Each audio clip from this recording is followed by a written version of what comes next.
By the most conservative estimates, 3,000 people died outside of combat. They died on operating tables and in the test chambers of Unit 731. A scalpel cuts into living flesh. The person is fully conscious, their screams ignored. This is not the work of medieval savages.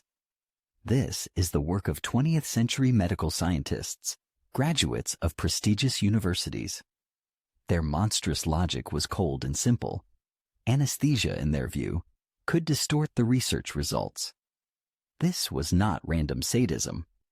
It was a calculated system where the scientific objective completely supplanted humanity and the Hippocratic Oath. This gives rise to the central question of this investigation. How did people whose profession is to save lives transform into the most sophisticated executioners? This was not medieval barbarism, but a 20th century scientific project, and this is only the tip of the iceberg. 3 paradoxes shatter Japan's official history. First, General Shiro Ishii, the architect of thousands of deaths. There are volumes of documented evidence of his crimes. So why did he not only escape punishment, but also receive full immunity from a superpower? Second, the Edo period, a time of exquisite art and delicate poetry, and simultaneously, the time of the state law, Kujikata Osadamagaki, an official manual for the application of torture. Why did the state feel the need not to ban pain, but to systematize and legalize it? And the third most profound paradox brings us back to the operating room. What compelled the top graduates of medical universities, the nation's elite, to voluntarily become part of a death machine, surpassing medieval warriors in their cruelty? These are 3 key questions that official history fails to answer. To understand this horror, we must dissect its internal logic. This is not a collection of random atrocities, but a frighteningly coherent system. At its core lies an invisible link between 3 phenomena. First, the Bushido Code of Honor, which created the psychological foundation for absolute obedience. Second, state laws that turned pain into a legal instrument of power. And third, 20th century militarism, which used this foundation to create scientific terror. This process is like the growth of a poisonous plant. Its seed, the ancient samurai code of honor, the soil in which it grew, state laws that legalized pain, and the toxic fruit it bore, the cold scientific terror of Unit 731. Today, these events may seem like disparate nightmares, but they are connected by a single, deadly logic. This investigation will proceed through 3 key points of revelation. The first point awaits in 6 minutes: the declassified archives of the shogunate and the most gruesome instruments from the official state torture code of the Edo period. The second point, in 14 minutes, a reconstruction of what truly happened in the secret laboratories of Unit 731 to the people cynically referred to as logs. The third and final point, in 16 minutes, the details of the secret deal between the U.S. and Shiro Ishii, a deal that allowed the 20th century's worst criminals to escape justice and profitably sell their crimes. These are 3 markers on the timeline of this horror. The first is approaching. In 6 minutes, the Japanese state will legalize pain, turning it into a theater of intimidation. To understand how a state legalizes pain, one must first understand how it creates a person willing to inflict it. The Bushido Code, glorified in legends, was in practice a tool of submission. Its 7 virtues, justice, courage, benevolence, respect, honesty, honor, and loyalty. But these principles were not equal. Loyalty to one's master, Chugi, acted like gravity. It pulled all other virtues toward it, distorting their meaning. If an order demanded cruelty, carrying it out became the highest expression of honor.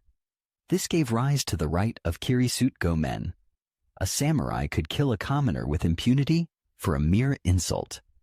He was both judge and executioner. Loyalty superseded morality. This logic devalued the lives of others, and in turn, it devalued one's own life as well. The ritual suicide of seppuku seems like an act of supreme personal honor. But whose honor was it really protecting? The failure of one samurai cast a shadow over his entire clan. Therefore, seppuku was less a personal choice than a social necessity. It was a way to amputate the problem to save the system's reputation. The same logic demanded absolute cruelty toward the clan's enemies, including their women and children. Their annihilation was also a matter of honor. The value of any life, even one's own, was determined by its usefulness to the system. Often, an assistant, the kaishakunin, would end the suffering with a single sword stroke, turning an act of personal will into a precisely orchestrated ritual. Have you ever had to place the interests of a group above your own principles? But how could a warrior who practiced meditation commit such atrocities? The answer lies in the concept of mushin, or no mind. At first glance, it is a spiritual practice for achieving calmness and concentration in battle. But in reality, this state allowed for the complete shutdown of personal emotions and empathy. The samurai became not an individual, but a perfect instrument, an empty vessel filled by the will of his master. This is not the serenity of a humanist, but the cold-bloodedness of an executioner. This state is like holding your breath. You consciously suppress a natural reflex, empathy, to carry out an unnatural order. The psychology of the ideal subordinate has been created. But what happens when this psychology becomes the foundation of state law? All of this created the ideal personality type for an authoritarian system. 3 pillars. Bushido provided the ideological justification, loyalty. Seppuku demonstrated the price of disobedience. The clan's honor is worth more than a life. Mushin supplied the psychological tool, the shutdown of empathy. Thus, a person was forged who did not ask why, but how. Personal responsibility is replaced by responsibility to a superior. What happens when such a philosophy becomes the basis not just for a warrior class, but for the entire judicial system of a state? Violence ceases to be an anomaly. It becomes a regulated procedure. We have dissected the psychology of the warriors. Now let's see how bureaucrats used this psychology to build a theater of pain. The Edo period, a time of refined poetry and blooming gardens, and a time when the state decided not to ban torture, but to legalize it. In 1742, the Kujikata Osada Damagaki Code appeared. At first glance, this was progress. The law was introduced to limit the arbitrary power of judges, permitting torture only under strict protocol and with substantial evidence. But this was an illusion of humanism. In reality, legalization turned ibausini into an assembly line. In a system where an acquittal was a disgrace for a judge, a confession became the ultimate proof. The law did not seek the truth. It manufactured it. It was needed to create a theater of total intimidation. And in this theater, there were reserved seats. Samurai and aristocrats were not subjected to torture. Thus, the state demonstrated whose pain mattered. And for ideological enemies, a special performance was prepared. This is the torture of tsurushi. A person was hung upside down over a pit of filth. An incision was made on their temple to allow blood to drip slowly, preventing a quick loss of consciousness. Why such complex and inefficient cruelty for an interrogation? Physiology was merely a tool.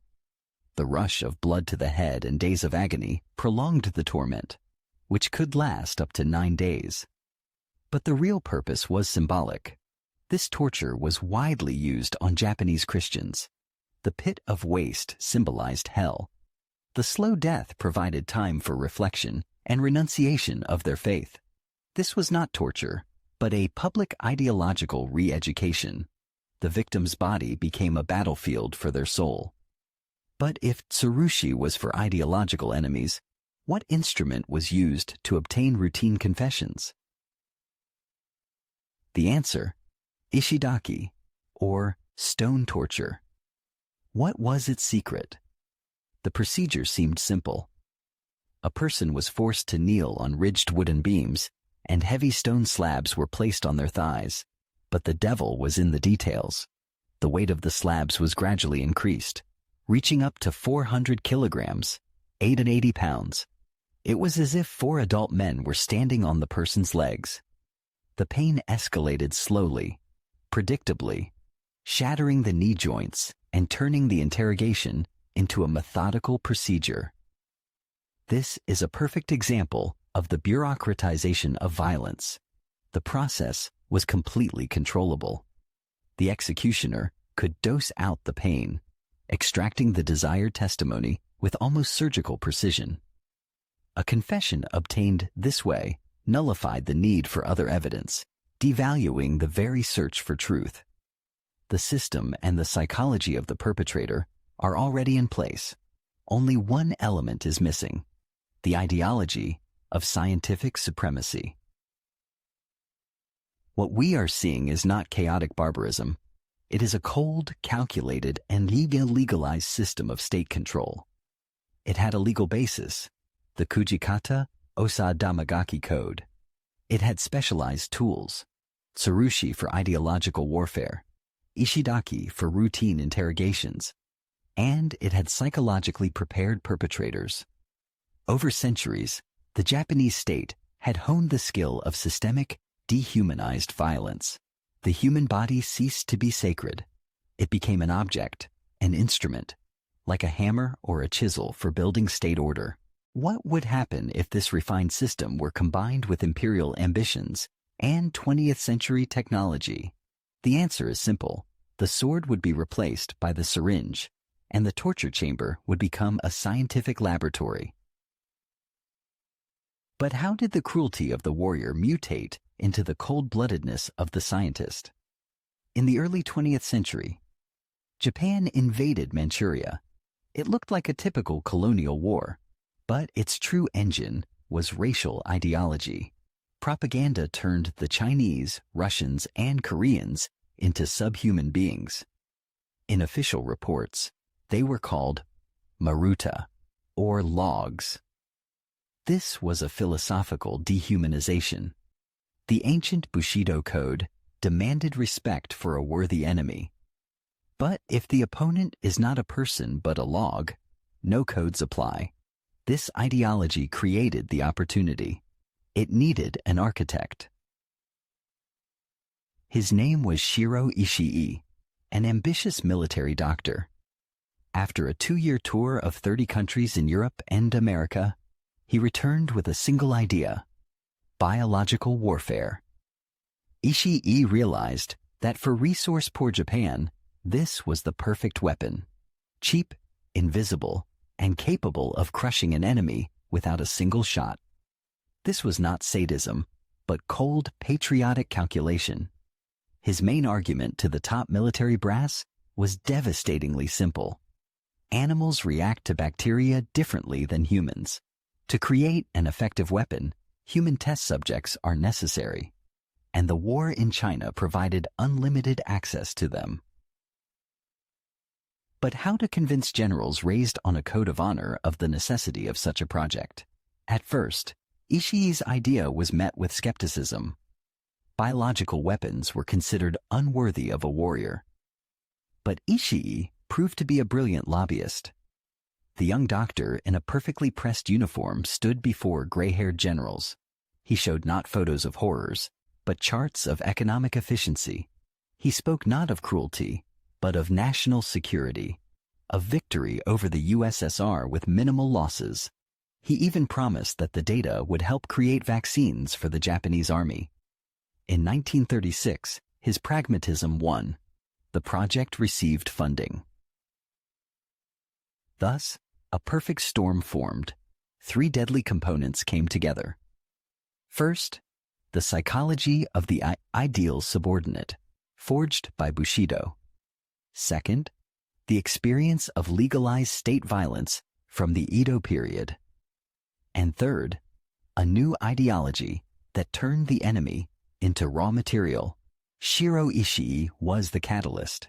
He took ancient cruelty, dressed it in a white lab coat, and gave it a scientific purpose. He created not just a squad of killers, but a complex bureaucratic structure, a scientific institute of death. We have seen how this idea was born. Now it is time to dissect its anatomy. To the outside world, it was the main office for water supply and prophylaxis of the Kwantung Army units. A routine sanitation service. Its task, clean water for soldiers and epidemic control. But the numbers destroy this bureaucratic idol. It was a secret city covering 6 square kilometers, larger than the Principality of Monaco. 150 buildings, a staff of 3,600 people, including hundreds of Japan's best scientists and doctors. 8 divisions, its own aviation unit. Factories for producing billions of microbes. The people who came here were not the dregs of society. They were graduates of prestigious universities in Tokyo and Kyoto. They were lured by unlimited resources and a patriotic mission. But the true anatomy of the horror was hidden in the specialization of these divisions. On paper, it looked like a serious research center. The 1st Division studied plague, cholera, and anthrax. The 4th Division produced these bacteria on an industrial scale. The 5th trained personnel. But the goal was not treatment. The goal was a weapon. The 2nd Division developed methods for its delivery, ceramic bombs filled with infected fleas and systems for spraying bacteria. The 3rd Division produced the casings for these bombs. This was not a scientific institute, but a deadly food processor. Some divisions selected the ingredients. Others grew them. A 3rd made the containers. A 4th served the dish. It was a complete production cycle, and it required a constant supply of raw material. Who were these people? For the rank-and-file staff, the answer was simple. Spies, saboteurs, particularly dangerous criminals. Enemies of the empire, sentenced to death. The reality was different. According to various estimates, between 3,000 and 10,000 people died here. 70% of them were Chinese, civilians, women, and children. Another 300 were Russians, as well as Koreans and Mongolians. They were supplied by the Kempeitai military police, often without trial. Inside the complex, they lost their names and became numbers. No one ever left its walls alive. When one experiment ended, the log was passed on to the next laboratory, and so on until death. Then the bodies were burned in a crematorium. But the most horrifying part is what was done to them. None of this was chaos, but cold calculation. A perfect bureaucratic machine where the division of labor removed personal responsibility. One person caught, another transported, a 3rd conducted the experiment, a 4th burned the corpse. The person breeding fleas considered himself an entomologist. The doctor performing the autopsy, a pathologist. The system allowed them to not feel like murderers. Many of them lived ordinary lives after the war, became professors, respected doctors, and never repented. We have seen the flawless structure of this machine. Now, prepare to see its bloody work. What you are about to hear is difficult to accept, but it is necessary to understand the full scale of the crime. Vivisection of a living person without anesthesia. This was not an anomaly, but a standard procedure. In the logic of Unit 731, painkillers distorted data on pain shock and the rate of blood loss. The person was not a patient, but a biological mannequin. Their suffering was a variable that had to be eliminated for the purity of the experiment. This monstrous practice was not an isolated incident.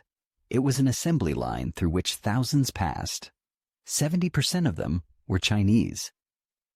Often, the purpose of vivisection was to remove infected organs from still living people for further study.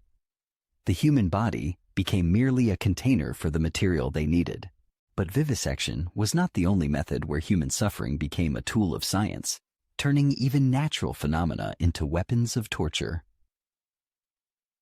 Frostbite research. At first glance, the goal was pragmatic: to find a treatment for soldiers fighting in Manchuria. Victims were taken out into the freezing cold. Their limbs were doused with water until completely frozen. Researchers would tap the frozen arms with a stick. A sound like tapping on wood meant the experiment could proceed, but the real horror began at the treatment stage.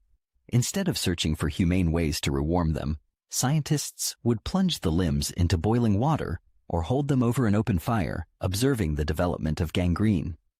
A witness at the Khabarovsk trials would later describe how, after immersing a frostbitten limb in boiling water, the blackened skin and muscles would slide off the bones like a single stocking. While some were tortured with cold, others were used as living targets for testing new, even more lethal weapons. Why use people if you have mannequins? The answer is simple. A mannequin cannot show how a bacteriological weapon or fine shrapnel affects living tissue. On a special testing ground, people were tied to posts in concentric circles, at distances of 10, 20, and 50 meters from the epicenter of the explosion. But the most terrible part happened afterward. The survivors received no medical aid. They were immediately taken to laboratories for dissection, often while still alive, to study the fresh damage to their internal organs. The person was not the subject, but a measuring device. Their body served as a living grid for recording the blast radius. We have seen the scale of the crimes, but the most important question remains unanswered. Where was justice? 3 pillars of scientific cruelty: vivisections for data, frostbite experiments to study pain, and the use of humans as targets for weapons. Thousands of perpetrators. Hundreds of thousands of pages of reports. Tens of thousands of victims. With such a body of evidence, justice seems inevitable. How could such a vast death machine disappear without a trace, and its creators evade responsibility? The story of the cover-up of these crimes is no less shocking than the experiments themselves. Justice was not just denied, it was sold. Not one of the more than 3,600 employees of Unit 731 was prosecuted in Japan. After the surrender, Shiro Ishii faked his own funeral and ordered his subordinates to take their secrets to the grave. Key buildings were blown up, documents burned. It seemed they had almost managed to disappear, but American intelligence, specialists from Fort Detrick, quickly found Ishii. What awaited him was not a tribunal, but a proposal. The Americans understood. The unit's data from experiments on humans was unique. Against the backdrop of the emerging Cold War with the USSR, it was priceless. Thus, a deal was born, sanctioned by General Douglas MacArthur. Shiro Ishii and his entire team received full immunity in exchange for the exclusive transfer of all results to the American side. This cynical decision had its own ironclad geopolitical logic. Why did the U.S., the organizers of the Nuremberg trials, make a deal with executioners? The official version sounded pragmatic. This data, though obtained at a terrible price, would help protect American soldiers from future biological attacks. But the real reason was panic. The Soviet Union had already begun its own investigation, which led to the Khabarovsk war crimes trials in 1949. The Americans feared that if they didn't get the data first, their main geopolitical rival would. For U.S. intelligence, the data from Unit 731 was like gold in blood-soaked mud. The main thing was not to let this prize fall into Soviet hands. The value of information obtained through torture proved greater than the value of justice for thousands of victims. But what became of the perpetrators who received this devil's amnesty? They did not just escape punishment, they did not become outcasts. Thanks to American immunity, all members of the unit returned to Japan and were considered clean before the law. They did not get lost in the crowd. They took up key positions in Japanese society. Many became deans of medical universities, heads of major hospitals, and founders of pharmaceutical companies. Their experience turned out to be in demand. Major Masaji Kitano, one of the unit's leaders, became the chief director of Japan's largest pharmaceutical corporation, Green Cross, after the war. The crime was not just unpunished. It became profitable. Justice was not served. It was bought. But what consequences did this have for the soul of the nation itself? The criminals were not punished because their crimes turned out to be a commodity that a superpower eagerly bought. What happens to a nation when its most terrible crimes are not condemned, but concealed with the help of a new ally? This deal became the original sin of post-war Japan. It spawned a culture of silence and denial that poisons its historical memory to this day. It was as if a venomous wound was not lanced and cleaned, but simply stitched up, allowing the infection to spread within the body for decades. The criminals gained freedom and prosperity. But what price did the entire Japanese nation pay for this silence? The price of this silence is a policy of national self-deception. Japan's official position today is a complex performance. At the level of individual documents, the existence of Unit 731 is acknowledged. But at the state level, there are no official apologies or compensation for the victims. Two fears lie behind this. The first is legal. A full admission of guilt would open a Pandora's box of multi-billion-dollar lawsuits from China and Korea. The second is domestic. Powerful nationalist forces consider any repentance a betrayal. Therefore, parliamentary hearings are filled with evasive answers, and state museums focus on Japan's own suffering, on Hiroshima, rather than on its aggression. Have you ever encountered a situation in your own country where inconvenient historical facts were distorted by the authorities? This policy creates blank pages in school textbooks. In most of them, Unit 731 is mentioned in a single sentence at best, with no details about the scale of the crimes. This is a stark contrast to Germany, where the history of the Third Reich and the Holocaust is allotted up to 30 hours in the school curriculum. Their repentance has become part of the national identity. The Japanese approach breeds historical amnesia. Generations grow up unaware of the darkest chapters of their country's past. This not only poisons relations with its neighbors, it strips the nation of its immunity against repeating its own mistakes. But while the state and the education system remain silent, there are those within Japan who refuse to forget. These are the modern-day samurai of historical truth, historians and activists who are fighting their own war for memory. Their motivation is not to defame their country, but to heal it through truth. For decades, they have been fighting legal battles, demanding that the government release all documents related to the unit's activities. They search for the last remaining witnesses, organize exhibitions, and give lectures. The cost of this struggle is high. Accusations of being unpatriotic, threats from the far right, ostracism in academic circles. But their work prevents this topic from disappearing. They are preserving the truth for future generations who may be ready to accept it. This silence has poisoned several generations. Now, knowing the full picture, we are ready to bring it all together and provide the final answer. A policy of partial admission, blank pages in textbooks, and the desperate struggle of a few individuals. These are three elements of a single system that maintains historical amnesia. This legacy poisons relations with China and South Korea today.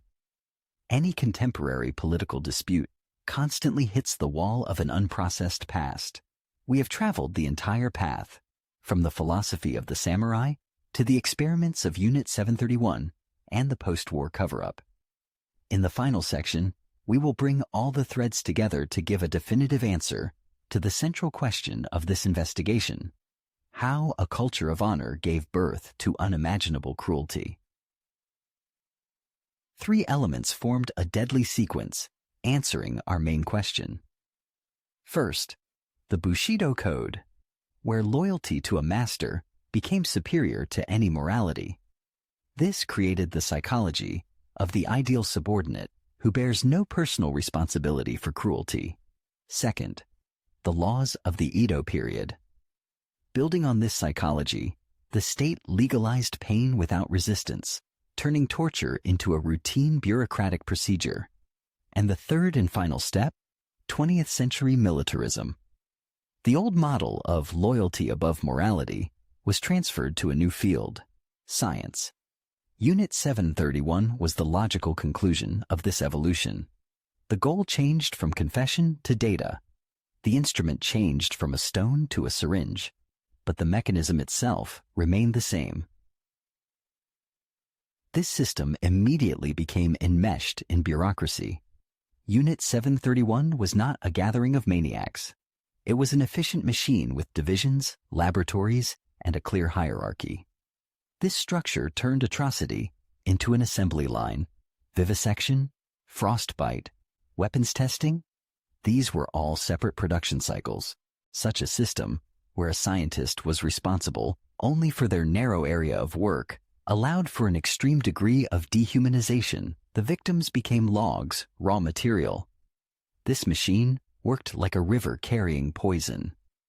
Individual scientists were merely drops, but together they created a powerful, destructive current in which all personal responsibility was drowned. And this assembly line produced not only death, it produced a valuable product, data. It was this data that determined the end of the story. The data obtained at the cost of thousands of lives became a commodity. The post-war immunity purchased by the U.S. prevented this system from being condemned and dismantled. The criminal structure was not destroyed, but simply disbanded, preserving its members. The absence of a trial and the external cover-up of the crimes gave rise to an internal culture of silence that prevents Japanese society from overcoming this trauma to this day. Thus, we arrive at the final answer.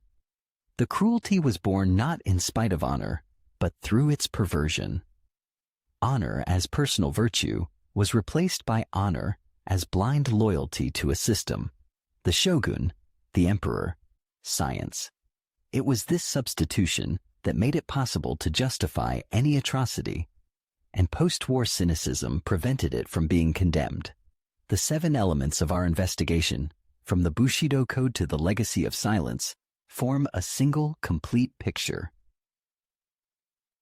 This story leaves us with one last, very uncomfortable question.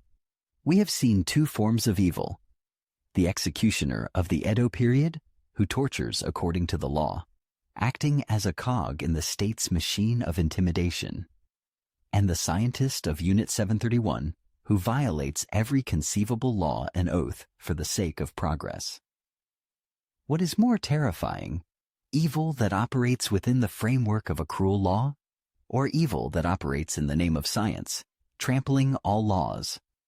Write just one word in the comments reflecting your choice: executioner or scientist. Let's discuss.